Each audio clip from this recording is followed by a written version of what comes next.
irei e regressarei para o meu lugar, até que eles reconheçam sua transgressão e busquem minha face, em sua aflição, procurar-me-ão cedo de manhã. Oséias capítulo 5 versículo 15, por João Calvino. A palavra shachar significa amanhã, logo. O verbo quer dizer procurar cedo, ou levantar cedo, como fazem os homens quando se aplicam com diligência a alguma coisa. Porém, em muitos lugares da Escritura, é adotado simplesmente no sentido de procurar, e esse sentido simples parece o mais ajustado aqui. Eles buscar-me-ão em sua tribulação. Deus aqui declara que, após haver ficado terrivelmente enfurecido contra ambos os reinos de Judá e de Israel, ele, por um tempo, permaneceria silencioso e esperaria do céu o que eles fariam. Ele então acrescenta: eles por fim voltarão a uma mente sã, quando perceberem a parte final. Então eles, havendo perdido sua perversidade, admitirão seus pecados e verdadeiramente ficarão humilhados. Essa é a significação. O modo de falar parece estranho, quando Deus diz que irá embora, pois ele não se esconde assim no céu, para que descure dos negócios humanos, nem retira sua mão, mas sustenta o mundo pelo exercício contínuo de seu poder. Tampouco, ainda retira seu espírito dos homens, especialmente quando os conduz ao arrependimento, pois jamais os homens, de moto próprio, voltam-se a Deus, senão por sua influência oculta. O que então ele quer dizer com isto? Irei e retornarei ao meu lugar. Ora, certamente ele fala aqui do estado externo do povo. O sentido então é, depois de os dois reinos se findarem, então eu, por algum tempo, ocultarei minha face dos dois povos, e eles pensarão que eu não me importarei pela salvação deles. Acharão que foram removidos para longe de mim. Por essa razão, vemos aqui que o profeta somente se refere ao que seria a condição exterior do povo, e, depois, vemos também que tais formas de falar são acomodadas às percepções dos homens. Deus também fala de si mesmo dessa forma em Isaías capítulo 18, ainda que com uma finalidade diversa. Todavia, o profeta expressa ali, na realidade, a mesma coisa. Eu descansarei, diz, e esperarei no meu tabernáculo. O que era aquele remanescente de Deus, e o que era seu tabernáculo? Ora, quando Deus exerce seus juízos, nós somos então obrigados a sentir sua presença aí. Quando Ele amavelmente nos favorece e exibe a bondade de um pai, Ele, então,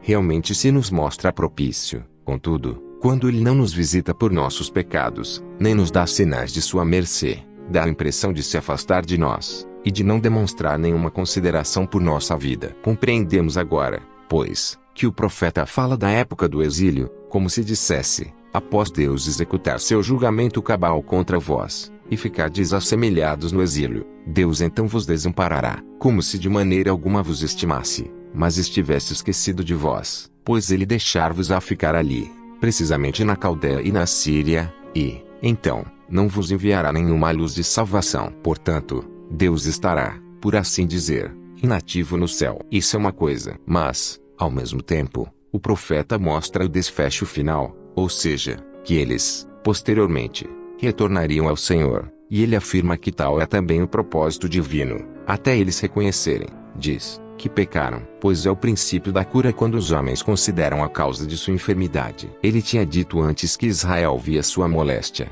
mas não de um modo certo, pois a origem dele estava escondida dele, e continuava até agora escondida. Mas, agora, o profeta claramente mostra que é buscar a Deus quando o povo admite e confessa seus pecados. Essa palavra ocorre de maneira contínua na Escritura quando se fala de sacrifícios. Destarte, disse pois que os homens pecam, até que venham perante Deus, fazendo autêntica confissão, até que reconheçam sua culpa e implorem por perdão. Assim também aquele diz, até que eles confessem que têm pecado, eu, por um tempo, me ocultarei. E ele adiciona, eles procurarão a minha face. Eis a segunda coisa na obtenção da salvação, buscar a face de Deus, pois somos reconciliados com Ele. Sabemos, por arrependimento e fé, não que a penitência nos granjeie perdão, mas porque é imprescindivelmente exigida. É uma causa, como dizem, indispensável. O primeiro passo para a cura, então, como já dissemos, é ser tocado com tristeza, quando percebemos que provocamos ira divina e,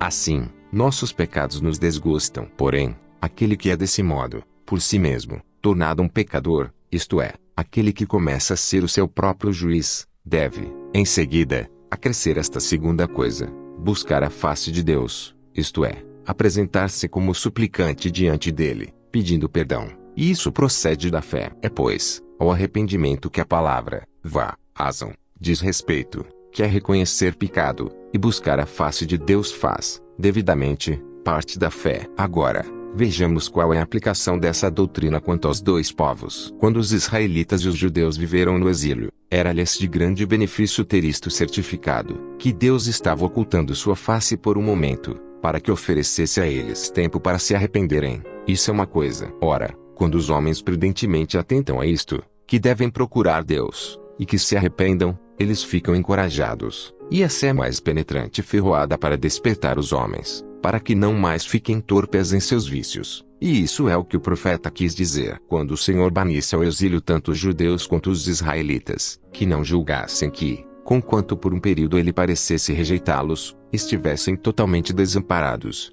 pois, até agora, um tempo oportuno para penitência lhes fora dado. Em seguida, ele descreve o meio de reconciliação, ou seja, que eles reconhecessem que pecaram, e depois procurassem a face de Deus. E, simultaneamente, ele torna conhecido o fruto da aflição, e diz: onde a aflição com eles estiver, então me buscarão. O profeta demonstra aqui que o exílio, embora muito amargo a Israel, todavia, seria útil, como quando um médico dá umas doses amargas ou é compelido a empregar medicamento forte, para curar uma doença crônica. Assim o profeta mostra que tal punição seria proveitosa ao povo, e até agradável, por mais que pudesse ser amarga por um período. Como assim? Pois eles retornarão ao Senhor, e ele diz manifestamente: eles me buscarão. Ele inclui nessa expressão ambas fé e esperança, pois não separa as duas orações como antes, mas revela, de modo geral, que o fim da aflição seria que o povo regressaria a Deus. No tocante à expressão,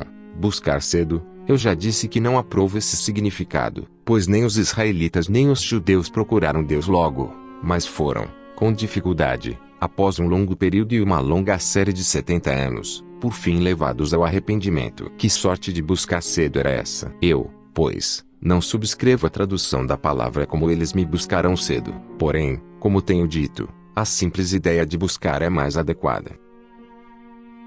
Irei e regressarei para o meu lugar, até que eles reconheçam sua transgressão e busquem minha face, em sua aflição, procurar-me-ão cedo de manhã. Oséias capítulo 5 versículo 15, por João Calvino.